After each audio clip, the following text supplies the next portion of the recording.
Effectivement, ce matin, nous sommes devant la représentation nationale pour répondre à leurs interrogations sur ce qui est de la mise en œuvre de la stratégie nationale de protection de l'enfant. Et cette question orale avec débat nous a été adressée par l'honorable Yelkouni Herman, que nous remercions au passage, parce que la réponse à ces questions nous a permis de faire le point des avancées et aussi quand même d'exposer un peu sur les difficultés qui ont entravé la mise en œuvre effective et à temps de la stratégie et de tracer les perspectives pour un Burkina qui est beaucoup plus propice à la protection des droits de l'enfant et à son épanouissement. Donc il faut le rappeler, la stratégie nationale de protection de l'enfant s'articule autour de 4 axes principaux, dont la prévention,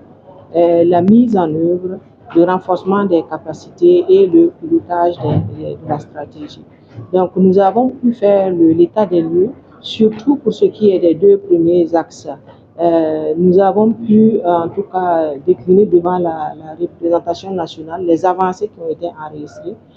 notamment en matière de sensibilisation et de prise en charge.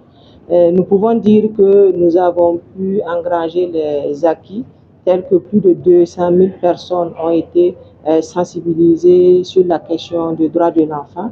Et nous avons pu, à travers la mise en œuvre de la stratégie, délivrer plus de 50 000 actes de naissance à des enfants vulnérables, dont les enfants handicapés et les enfants victimes de pires formes de violence. Nous avons pu aussi, dans la mise en œuvre, mettre en place des espaces amis pour enfants et nous avons pu améliorer la prise en charge de qualité pour les enfants rencontrés lors des opérations de circulation du territoire, les enfants victimes de mutilation génitale féminine, les enfants victimes ou à risque de mariage forcé et les enfants handicapés que nous avons pu en tout cas placer dans les centres d'accueil des enfants en détresse ou dans les familles d'accueil ou aussi dans des centres spécialisés selon les besoins des enfants. Et ces enfants ont pu bénéficier d'une prise en charge psychosociale adaptée et d'autres ont pu bénéficier aussi de formations professionnelles pour pouvoir permettre leur réinsertion dans la société. Donc, mais nous disons que tout cela ne s'est pas fait sans difficulté et les contraintes majeures qui se sont présentées à nous vont rester la contrainte budgétaire en premier, la situation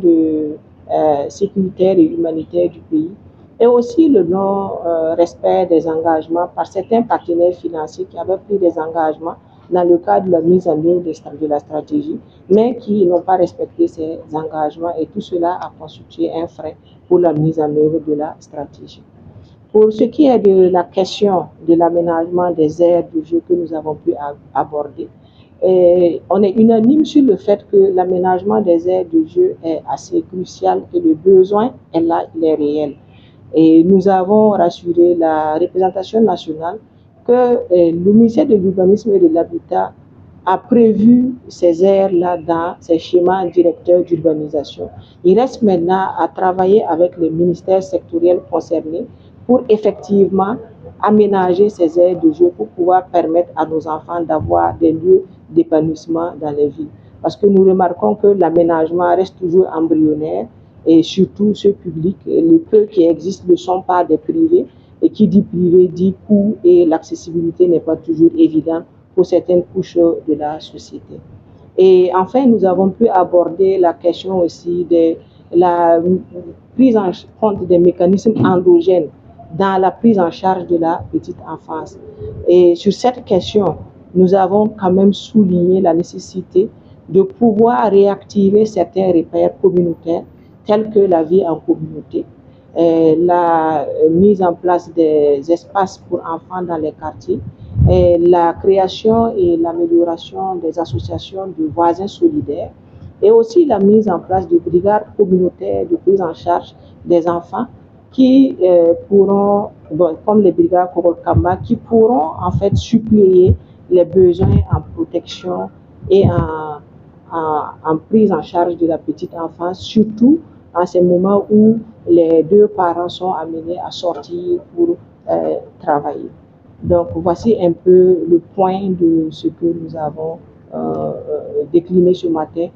devant la représentation nationale. Mais nous disons, pour terminer vraiment, que la question de l'enfant est une question transversale qui est d'intérêt pour tous les acteurs au Burkina Faso. Et nous faisons un appel à tous les acteurs, que ce soit la société civile, les partenaires et les communautés, à ce qu'on s'investisse ensemble afin de pouvoir avoir un Burkina Faso sûr et protecteur pour l'épanouissement de nos enfants. Merci.